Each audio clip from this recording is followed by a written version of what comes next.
Hafeez, on paper अगर आप बात करें और देखें तो आप कहेंगे आइज व्हाइट शर्ट के, पाकिस्तान ये मैच आराम से जीतेगा। ये नमीबिया के इस वर्ल्ड कप में परफॉर्मेंस यूएसए से हारे हैं, इंडिया से काफी बड़े मार्जिन से हारे हैं। एज अ टीम ऐसा क्यों लगता है कि जब हम किसी हल्की टीम से खेलते हैं उसके लेवल पे जाके खेलते हैं? तो मुझे ये लग रहा है कि पाकिस्तान की टीम इंडिया के साथ तो कंपेयर ना की जाए। कल की बात अगर मैं करूं तो कल की बात के ऊपर पाकिस्तान की जो टीम है मुझे बाय प्रोसेस समझ नहीं आ रही, और बात इंशाल्लाह माशाल्लाह पे है, रमजान के ऊपर है।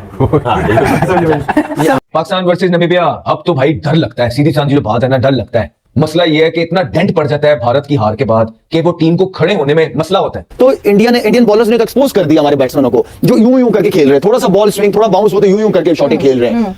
ओ भाई, हम टेक्निक की बात नेशनल टीम पे तो नहीं कर सकते। थोड़ा सा बॉल स्विंग हुआ, थोड़ा सा ऊपर आया, आपके बड़े बड़े प्लेयर एक्सपोज हो गए। पाकिस्तान का मैच है नमीबिया के खिलाफ, अब तो हर मैच ही ऐसा लगता है बड़ा मैच है। इंडिया से एक मैच हारे, वो कोई देखें जिस तरह हारे उसमें तो बहुत कबाते हैं, वो तो बातें बहुत हो गई, लेकिन हम हार ही रहे हैं ना वर्ल्ड कप्स में इंडिया से। तो इसका मतलब है कि इतना हमें पैनिक नहीं करना चाहिए। नमीबिया को तो हम हरा ही रहेंगे। हमारे वो लोग जिनसे रन नहीं हुए, जिनसे परफॉर्म नहीं हुआ, जो टांगे रख के स्वीपे मारे थे, जो आंखें बंद करके स्लॉक कर रहे थे, वो चैंपियन बन जाएंगे। पाकिस्तान और नमीबिया का मैच है और मतलब इंडिया से मैच हारते हैं, फजूल किस्म की बातें, उसको निकाल दो, उसको निकाल दो। अगर इंडिया से परफॉर्मेंस नहीं अच्छी हुई तो मुझे सिर्फ ये बात बता दो ना, ये रोज टैं टैं टैं टैं चलती रहती है सोशल मीडिया में। लेकिन खुदारा आप आने वाले ये अच्छी टीमों के खिलाफ भी मौका दिया करें। नमीबिया के खिलाफ मिल जाता है अक्सर मौका, लेकिन वो भी अब जो नीदरलैंड के खिलाफ हमने हाल देखा है उस पर भी जो है ना अब थोड़ा सा डाउट ही रहता है, डर ही लग रहा होता है कि हाय की करांगे। बारिश हो जाती है और मैच आधा हो जाता है, लोग ये सुनने की बात होती है 10 ओवर का मैच हो गया है, लोग फिर डिसाइड नहीं कर सकते कि पाकिस्तान जीतेगा या नमीबिया जीतेगा, फिर अलग गेम हो जाता है। तो हमें सारी चीजें देखनी, पूरा मैच होता है तो जाहिर सी बात है पाकिस्तान की चांसेस ज्यादा है, छोटे मैच में इक्वल हो जाता है ना फिर तो मकसद ज्यादा चेंजिंग्स नहीं होनी चाहिए, क्योंकि हर छोटी टीम हर बड़ी टीम को वक्ता डाल रही है, चाहे स्कॉटलैंड हो, चाहे नेपाल हो, चाहे नीदरलैंड हो। तो भाई एकदम से 3-4 चेंजिंग आप कर लें, ठीक है, वो कहीं उल्टा ना हो जाए।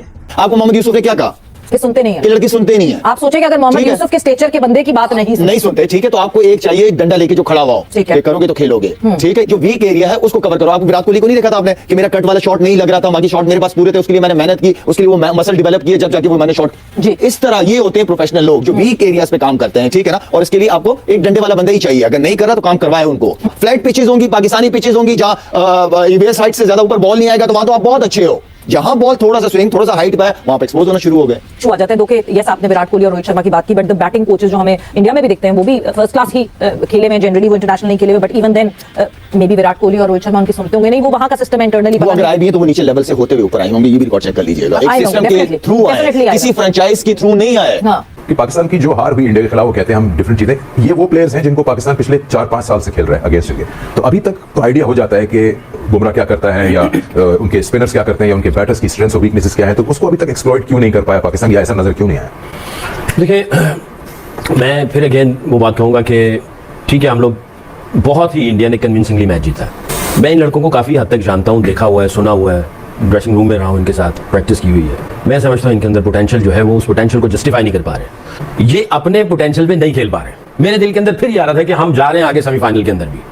हमने न्यूजीलैंड को बड़ी दफ़ा मारा हुआ है, साइकोलॉजिकल हमारा उनके ऊपर दबाव है, हम इनको फिर पकड़ेंगे। आज श्रीलंका के खिलाफ, हम श्रीलंका के साथ ऐसा नहीं कि श्रीलंका ने हमें हमेशा थ्रॉट से पकड़ लिया और हम कुछ नहीं कर पाए, हम इसको भी पकड़ेंगे। तीसरी टीम कौन सी है? इंग्लैंड।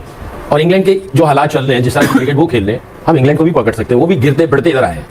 इंडिया को अगला अगर राउंड में कहीं आता है तो इंशाल्लाह हम बहुत अच्छी क्रिकेट खेलेंगे। ठीक, अभी अगर ओवरऑल देखें इंडिया पाकिस्तान की मैच की अगर हम बात करें तो इंडिया को क्यों हम सुपीरियर टीम मानते हैं, या हमें मान लेना चाहिए कि वो हमसे सुपीरियर हो चुके हैं in the field of cricket, क्योंकि उनकी कोई रीबिल्डिंग नहीं है। हमारे यहाँ पे रीबिल्डिंग खत्म ही नहीं हो रही। इंडिया की टीम के रोहित शर्मा, विराट कोहली सबसे बड़ी, उनके जो मैच विनर थे वो चले गए, जडेजा उनके बाद एक लेफ्ट आर्म स्पिनर थे वो चले गए, कोई फर्क नहीं पड़ा, उनके स्टैंडर्ड सेट हैं, हम अपने स्टैंडर्ड ही सेट नहीं कर सके। All reasons in the world Pakistan India के मैचेस हुए हैं, इंग्लैंड में, ऑस्ट्रेलिया में, दुबई में, इवन यूएस में, ये श्रीलंका में, हम हर जगह पे वन साइडेड अफेयर से मैच हार रहे हैं। तो इसका मतलब है हम किसी भी कंडीशन के अंदर भी इंडिया को नहीं हरा पा रहे, क्योंकि वो सुपीरियर हो चुके हैं। हम नहीं मानते क्योंकि इंडियन बॉलिंग की जो आपने बात की कि यही बुमराह, यही हार्दिक पांड्या, कुलदीप, अक्षर पटेल, ये 5 से 7, 8 से 10 मैचेस यही प्लेयर्स खेल चुके हैं, लेकिन उनको उनके खिलाफ खेलने का फार्मूला नहीं मिल पा रहा। तो प्लेयर की कैपेसिटी के ऊपर कोई शक नहीं, लेकिन उनकी प्रिपरेशन पे मुझे शक है। जिस मर्जी के अगेंस्ट पाकिस्तान खेल रहा हो, डर लगता है, सहम जाते हैं, हाय क्या होगा, कैसे होगा, क्या पाकिस्तान जीत पाएगा, क्या बनेगा। तमाम पाकिस्तानियों का हाल यही होता है और होना भी चाहिए, क्योंकि पाकिस्तान पीछे जिम्बाब्वे से भी हारता है, पीछे नीदरलैंड से भी हारता है, पीछे यूएस से भी हारता है। ये सारी चीजें पाकिस्तान ने करके दिखाई है, वजह दी है लोगों को घबरा लें की, तो जरा घबरा लें। फिर इसी वर्ल्ड कप के अंदर नीदरलैंड का सीधा मैच जिस तरह पाकिस्तान ने ड्रामेटिक अंदाज में जीता, वो तो दुआएं दें फहीम अशरफ को, जिसने 8वें पे आके वो ओवर 1 लगा दी और आप मैच जीत गए। तो इट शोज कि आप बड़ी टीमों के खिलाफ खेल ही नहीं रहे, आपने अपना मेडल बनवाया ही नहीं। आप लोगों की प्रैक्टिस और प्रेपरेशन सिर्फ छोटी टीमों के खिलाफ है, और उन्हीं के खिलाफ अब आपको अच्छे तरीके से खेलना आता है। उनके अंदर आप सबसे बेस्ट टीम है, छोटी टीमों में आपकी टीम सबसे बेस्ट है।